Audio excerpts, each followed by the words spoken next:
Hello दोस्तों, स्वागत है आपका हमारी आज की कहानी में। आज की कहानी का शीर्षक है हमारा जीवन। उम्मीद है आज की कहानी से आप कुछ ना कुछ ज़रूर सीखेंगे। तो चलिए शुरू करते हैं आज की इस सीख देने वाली कहानी को। जीवन एक बाज़ार है जिसमें हर दूसरा जना एक कस्टमर है। आपके रिश्तेदार, दोस्त, बच्चे तक आपके तब तक हैं जब तक आप उन्हें वह दे रहे हैं जो वे चाहते हैं, और आप तब तक ही देते हैं जब तक वे उसकी कीमत चुकाते हैं। इस जीवन के बाज़ार में हर चीज़ पर MRP रुपयों में नहीं लिखी होती। यहाँ बार्टर सिस्टम चलता है। तुम मेरे लिए करते रहो, मैं तुम्हारे लिए करता रहूँगा। बहुत से दुख इसलिए होते हैं कि जीवन के संबंधों में एक जना बार्गेन करके या नाजायज़ कीमत मांगकर अपना फ़ायदा बढ़ाना चाहता है।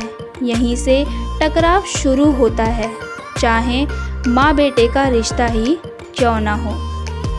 छोटा 5 साल का बेटा माँ को आई लव यू कहकर चिपक कर एक सुख देता है, और उसके बदले वह माँ का प्यार, दुलार, सुरक्षा और जीने की आवश्यक चीज़ें पाता है। यह सोचना कि जीवन का व्यापार एक तरफा हो सकता है सबसे बड़ी कठिनाइयाँ पैदा करता है। इसमें शक नहीं है कि बाज़ार में धोखा देने वाले भी सैकड़ों होते हैं जो सुंदर पैकिंग में खाली डब्बा पकड़ा देते हैं।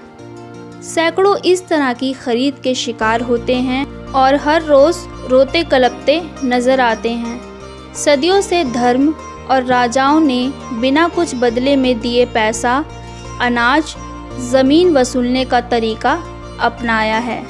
उन्होंने कहा है कि वे लुटेरों से रक्षा करेंगे, आपस में विवादों में न्याय करेंगे, वे जीवन जीने के नियम बनाएंगे, घरों को सही चलाने में सहायता भी करेंगे, गांव, शहरों का प्रबंधन करेंगे।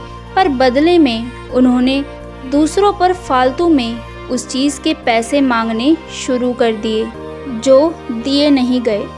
दूसरों पर आक्रमण करके जान मांगनी शुरू कर दी। जंगली जानवरों, प्रकृति, बीमारियों, भारी लुटेरों ने समय से पहले उतनी जानें नहीं ली होंगी जितनी धर्म और राजाओं ने बिना उतना दिए जितना लिया कहकर ली हैं। धर्म ने राजाओं से ज़्यादा लिया है, दिया नहीं है। धर्मों के दुकानदारों ने घरों में घुसकर स्त्री पुरुष के बेड पर क्या होगा इसकी दलाली कीमतें तय करनी शुरू कर दी।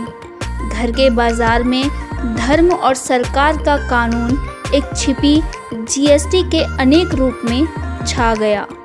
कब प्रेम किया जाए, कैसे किया जाए, किससे किया जाए, बच्चों को कैसे पाला जाए, भाइयों बहनों से संबंध कैसे हों, दोस्तों रिश्तेदारों के साथ कैसे निभाएं, किन के साथ उठें, किन के साथ बैठें, सब पर नियम लागू कर दिए गए हैं। और प्यार के लेन देन से आधा अधूरा ही हाथ में बचने लगा है।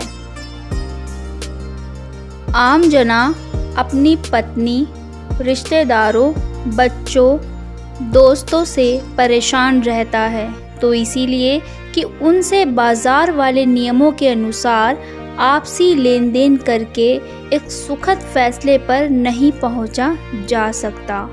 औरतों को गुलाम बनाकर उनकी कीमत घटा दी गई। वे प्यार करती हैं, बच्चे देती हैं, घर चलाती हैं, पर उन्हें सुरक्षा नहीं, बस जीने भर का एहसास ही मिलता है।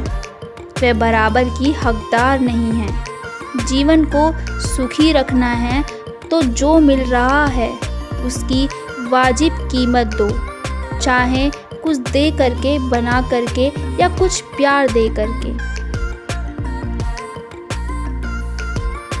एक बेटी की करुणामयी पुकार सुने।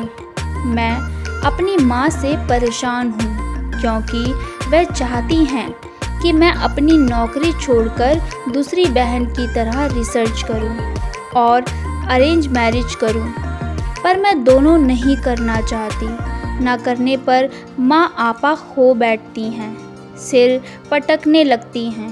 क्या करूं? बेटी से ज़्यादा कीमत वसूलने के चक्कर में माँ भी लेन देन का सिद्धांत भूल गई।